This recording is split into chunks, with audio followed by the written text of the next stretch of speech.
Alors c'est une toute petite vidéo rapide pour partager le fait que la solution pour réparer un beer tender qui ne fait plus du froid parce qu'il y a un problème apparemment d'alimentation finalement qui est pas assez forte pour alimenter suffisamment du coup la plaque Peltier qui fait la transmission de froid dans la machine.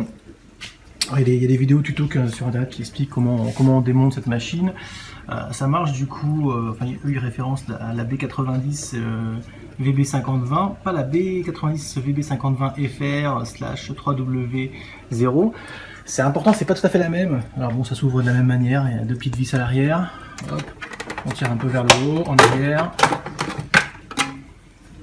Et puis on accède effectivement de chaque côté avec la partie alimentation ici qui est pas pareil que sur l'autre machine sur les vidéos, et pareil la partie carte mère qui régule un peu tout avec comme on le comprend un petit bouton on off ici. Là c'est l'alimentation justement du module Peltier, et là il y a la partie sonde, voilà, il y a quelques petits trucs comme ça. Moi le problème que j'avais, vous allez le voir sur la vidéo que j'avais enregistrée avant, c'est que la machine clignotait. Donc le petit voyant de chauffe là se mettait à clignoter, même l'autre aussi clignotait, et ça faisait comme si ça chantait, que ça s'éteignait, ça s'allumait, ça s'éteignait, ça s'allumait, et on entendait un petit clic, clic, clic. Quand on démontait cette l'alimentation Peltier, le petit clic on n'entendait plus. Ce qui se passe en fait, c'est que c'était pas alimenté en 12 volts comme ça devrait être, c'était 11,9, mais vraiment ou 11,85. Et du coup, c'est pas assez alimenté, donc ça commence à s'alimenter, ça tombe en panne, ça se réalimente. C'est pour ça que ça fait ces petits stick, et à chaque fois forcément ça fait alimenter aussi le ventilo qui tourne que quand le Peltier est alimenté aussi. Voilà, et donc sur les vidéos ils disent voilà, tester avec un voltmètre, vous le mettez ici, vous enlevez cette coche là, et puis vous regardez. Effectivement c'est ce que j'ai fait, je l'ai fait aussi ici à l'arrivée de l'alimentation électrique qui vient de là, et effectivement on voyait qu'il y avait un problème de tension.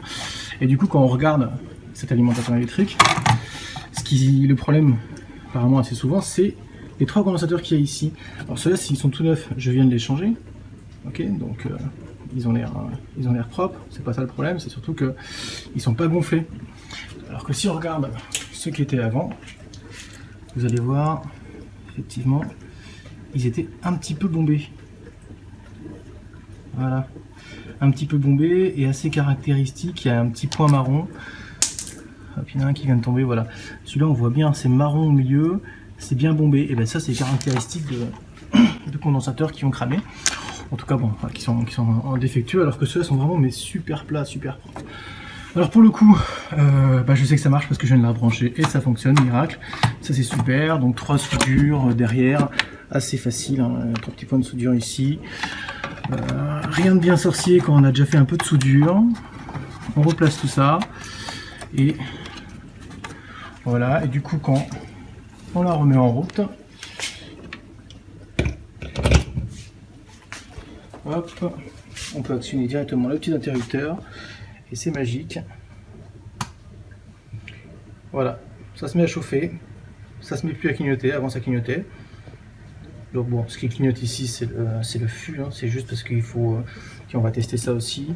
Apparemment la solution pour que il détecte bien le fût, c'est qu'il faut ouvrir, il faut lever le fût jusqu'à ce que ça se mette à clignoter 2 fois. 1, bon, 2, et on relâche. Et effectivement ça reset le capteur du flux, donc le capteur du fût, donc le capteur de poids en fait, hein, c'est juste un capteur de poids. Voilà, ça aussi c'est dans des forums, c'est expliqué, dans la documentation c'est pas vraiment expliqué en ligne, les gens l'ont su avec le support. Et voilà, donc le ventilateur tourne bien, c'est cool, elle refait du froid, on remet le cache comme il faut, et on est reparti pour un petit moment. Ah oui, et du coup combien ça coûte? Eh bien ce qui coûte le plus cher c'est les frais de port. Donc vous allez, moi je suis allé sur le site conrad.fr pour commander ça, et avec la bonne référence, donc du coup c'est facile, c'est écrit dessus, il faut prendre des condensateurs 820, 25 volts, on peut aussi marquer qu'ils sont calibrés à 105 degrés, température moyenne, machin, etc. Bon, c'est tous les mêmes, Voilà, je vous mettrai les liens aussi en bas de la vidéo YouTube. J'espère que vous pourrez réparer votre machine aussi, parce que ça coûte quand même 70 balles sur le bon coin, 150 € neuf cette petite machine. Et donc pour même pas 10 € en tout, entre 7 € de frais de port et puis 2 ou 3 € du condensateur. Et si vous savez faire de la soudure, j'ai réparé ça en 2 minutes top chrono. Je prends pas le temps de chauffe du fer à souder qui prend plus de temps. Voilà, le plus dur c'est peut-être après de remonter en arrivant à clipser le bouton on-off avec le bouton on-off qui est à l'extérieur. Donc c'est cette espèce de petite barre là. Donc bon, si on n'y arrive pas, en tout cas faire attention de ne pas le casser, mais je pense pas que ça casse. Allez, mais j'espère que ça vous servira. En tout cas, n'hésitez pas, franchement, moi j'y croyais pas trop parce que j'avais vraiment 0,1 volt de moins que les 12 volts minimum qu'il faut. Bon, ça se trouve, une fois que c'est chargé, c'est un peu plus de 12 volts, c'est 12,5, etc. Et voilà. Faites gaffe aussi, pas forcément tester, de voir si ça marche avec une alimentation 12 volts de téléphone portable, de trucs comme ça, parce que bon, moi quand j'ai testé avec l'alimentation 12 volts, elle faisait finalement 19,5, donc je suis pas sûr que les équipements là-dedans ils tiennent à une surcharge de ce type là. Voilà, essayez, n'hésitez pas, moi ça a marché. Merci à ceux qui ont partagé les solutions sur leur vidéo, c'est cool.